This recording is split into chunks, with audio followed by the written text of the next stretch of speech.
Just not even 5 minutes. It was very mild, but now it feels like another wave is coming through. You can see the rain starting to pick up in the wind. Now our suspicions correct. You can see glass shards, bullet holes, and evidence markers from that shooting. You see police markers lining the street of Flower Avenue. We're actually in the new building right now, and here's a little layout of what it looks like. It is 18,000 square feet. We had some strong winds earlier, we had some rain earlier, but it's remained mostly mild throughout the afternoon and into the evening. And the goal is to give people plenty of time to get down here to the Supervisor of Elections office. Now they plan to put the road across from Fairway Circle. However, there's a lift station here right now. Any sort of shade structure, whether it's a baby tent or a canopy, has to be 30 feet or about 10 strides from the water's edge. They tore down the old campus and built a brand new campus in its place, putting in new technology like this board. Some playground equipment over near the library completely submerged by water. So you're playing outside with these Pokemon in real life. So while the bus driver is watching the kids, the sheriff's office will be watching you. The FWC is looking to potentially cancel the harvest season for 2016 for scallops. Now this is a big deal obviously here in Gulf County. They're posted on either side of private beaches here in Seaside, and they say you have to have a wristband to be on this portion of the beach. Tourist development councils are working to correct misinformation after an Atlanta meteorologist got on the airwaves yesterday saying some panhandle beaches were closed and infected with a flesh-eating bacteria. News 13's Maggie Solomon joins us live from Panama City Beach. Maggie, Bay County had satisfactory tests from the health department. They did, Amy, and the health department here in Bay County says the waters are completely safe. Now, over in Walton County, 2 beaches were given that health advisory, one of which has since been rescinded. Now, I need you to keep in mind, Atlanta is the top market for tourism as far as Panama City Beach and South Walton, and this is the kind of misinformation that can spread quickly. On the eve of one of the busiest weekends of the year. It's a wonderful day in South Walton. This is Brooke. South Walton is fielding a ton of calls and questions. We had a lot of calls to our partners and to our hotels and lodging accommodations, people trying to get the facts. Facts concerning this, a sign warning people of a health advisory on 2 of Walton County's beaches, Blue Mountain Beach and Miramar Beach. 2 beaches had bacteria present, and again, there's bacteria present outside every day. But if there's elevated conditions, normal notice is given. It's a common occurrence, but Wednesday an Atlanta weatherman reported high levels of fecal matter had closed Okaloosa and Walton County beaches, saying the bacteria made it unsafe to swim, calling it, quote, the kind of flesh-eating bacteria. County departments of health test water quality weekly and report the results. If the fecal content is above normal levels, they issue a health advisory, but that doesn't mean the beaches are closed. I saw last night on Facebook that beaches down here were closed. Reports swirled from Georgia to Alabama claiming panhandle beaches were in bad shape, even affecting Bay County, who had no poor beach samplings. 4th of July is the peak of our tourist season.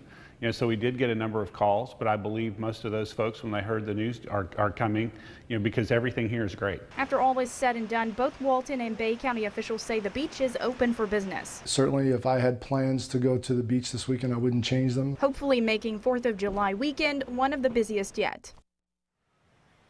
Now, the television station WSB-TV in Atlanta has since rescinded the original statements and made some clarifications on the science of it all. We did get some updated beach samplings this afternoon. Now, Miramar Beach over in Walton County has since been taken off the health advisory list, but Blue Mountain Beach does remain on there. And Visit South Walton is working to contact all the other media outlets that picked up WSB's original story to correct that information. Back to you guys.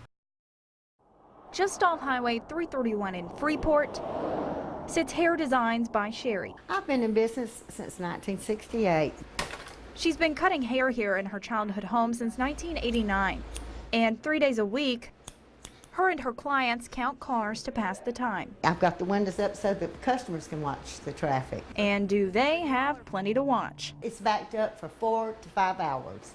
Every Saturday. The highway has been under construction since 2012 as part of the 331 widening project. But starting Wednesday, Sherry's Road is hopefully getting a lot less congested. We will be removing the barricades and the barrels that are out here, and we'll have 4 lanes of 331 open to traffic from the Choctawhatchee Bay Bridge all the way to State Road 20. The nearly 5-mile portion of the project is just another major step towards completion. The promise was to make sure that we could get all of 331 4-laned by 2016, weather permitting, and we're continuing to move towards that deadline to make sure we can finish up towards the end of the year. The widening of Highway 331 will not only bring ease to drivers, but attract potential businesses as well, something Sherry is eager to see. This road is one of the things that we've needed for a very long time. We want to see something new come in here. We need it.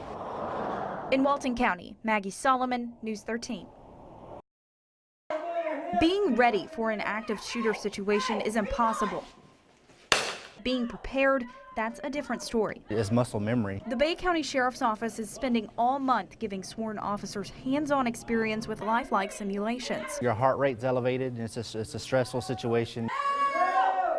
Miss your hands, miss your hands. We train them to go in, find them, deal with it, and stop the killing. Deputies are using 3 basic options: pass, hold, or shoot.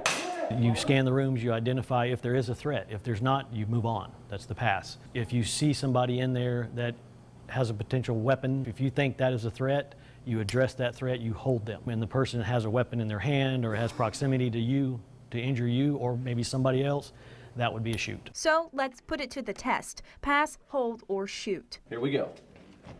First, go for the immediate threat. That's her. Shoot. Then to the other guys. Their hands are up. But wait, did you miss it? Watch this guy closely. Yeah, that's a gun. Now imagine having to process all of this in just 5 seconds. That's probably going to be multiplied by 100. The practice gives law enforcement something to fall back on in case of those high-intensity situations. There's only 2 types of officers. There's trained and untrained. Drop the bat, drop the bat! And that training leaving Bay County more prepared, just in case.